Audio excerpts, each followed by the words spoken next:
Hello it class! I'm really pleased to hear that lots of you enjoyed looking at those photos yesterday and trying to work out what those people did in a castle.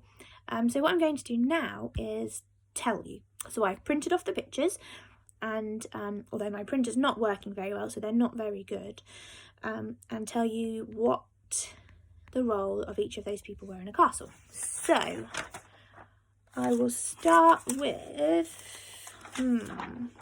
this one. Okay, so you can see that person there, he's got a hammer.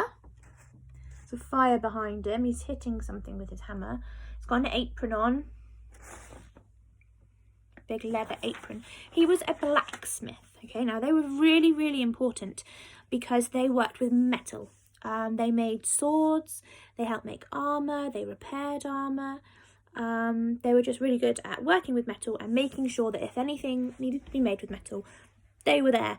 And that was super important because there were lots of soldiers that lived in a castle, and a castle had to be well protected. We know that when we learn about the Battle of Hastings. So yes, their job was very important because they had to make lots of swords, lots of armour for all of the soldiers who lived in the castle. Okay, so they're a blacksmith. Next one. So we're looking at the person on the floor. Knelt down. Lots of you wondered if he was knitting or sewing, doing something to the clothes. Okay, so that person, the boy on the floor, was a boy, and they had long hair.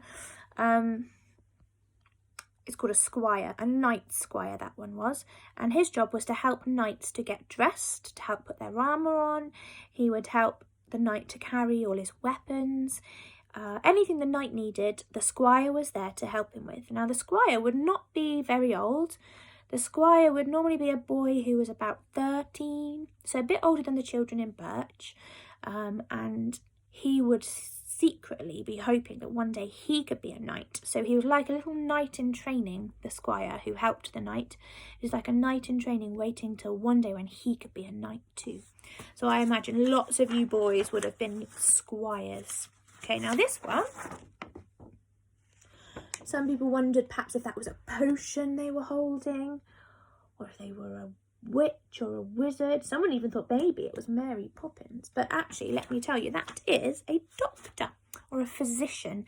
So all the kings had their own doctors, their own people who looked after them, and if they ever got sick, that doctor was there to help them to get better. And obviously it was very, very important that our king or our queen, whoever was in charge, didn't get sick, okay, because we needed them to help us run the country. So a doctor's job was incredibly important. That person's job was to keep our king alive, and not just if they got sick, they were there to make sure that they were eating the right things, make sure they didn't get fat, so making sure they were being nice and healthy. So that was the castle doctor. Next one.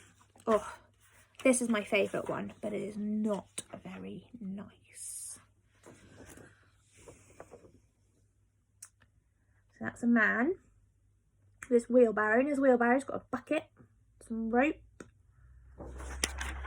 He was called a gong farmer. His job was, won't believe it, he had with his bucket to collect poo.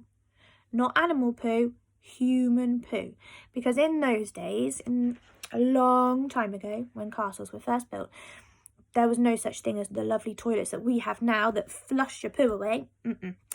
Everybody did, when they did their poos, it was into a bucket or a hole, and the gong farmer had to go around and with his spade scoop up everybody's poo, put it in his bucket, and then he had to take it out of the castle grounds and get rid of it. Now, nobody liked a gong farmer. Nobody liked to look at him. He was smelly. So the poor gong farmer had to do his job in the middle of the night. So nobody had to look at him. Nobody had to smell him. Nobody had to smell the poo. So that was not a great job, especially because if he didn't do his job properly, he was punished by being made to sit in the poo. Not nice. But very interesting. Next one. This happy looking fellow is a musician. So kings and queens, they loved parties, they loved banquets, they loved feasts, they liked to celebrate, and there was always there was lots of times there was a reason to celebrate. In medieval times, a long time ago, and when there was a celebration in the castle, there was always a musician. Now, a musician probably wouldn't have lived in the castle because musicians like to travel around. So if a musician was passing through the town or place where your castle was, they would always come and visit your castle, and they would play you some tunes on their instrument. And this instrument is, I wonder if anybody knows what that instrument is. Some people thought it was a guitar, and it does look like a guitar. It's got strings on it, and you would play it like a guitar, but it's actually called a lute.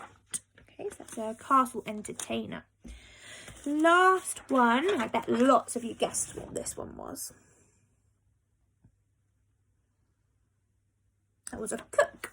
Okay, so there were lots and lots of cooks in a castle because there were lots of people to feed in a castle, and the kings and queens did not cook for themselves, neither did their ladies or their squires. Not a lot of them cooked for themselves, so you had to have a cook to make all the food, and so that is a very important job.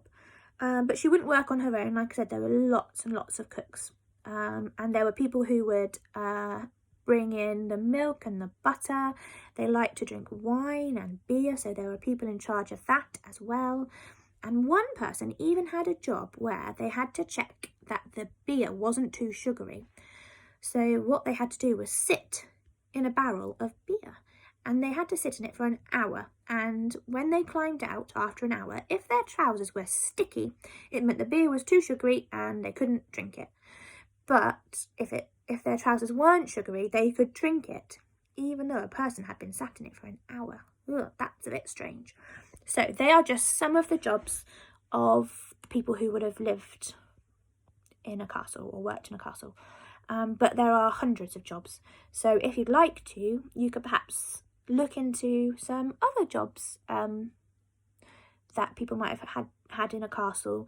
And I wonder if you can pick one that you would have liked if you weren't a king or queen. What job would you like to have had in a castle?